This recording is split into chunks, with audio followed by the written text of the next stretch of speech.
Pak Irwan ini biasanya disebut ada panggilan kesayangan nih dari teman-temannya, Irwan Brebes.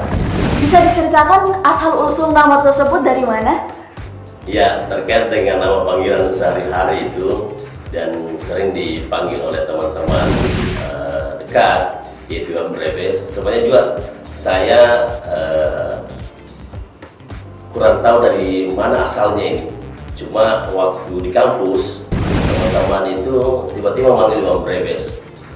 Kalau saya lihat dan saya ambil kesimpulan, kenapa teman-teman panggil Irwan Brebes ini, karena segala sesuatu urusan yang saya lakukan, baik urusan saya pun lebih-lebih urusannya teman-teman, selalunya beres. Ya, inilah yang diidentikan dengan saya, Irwan Brebes.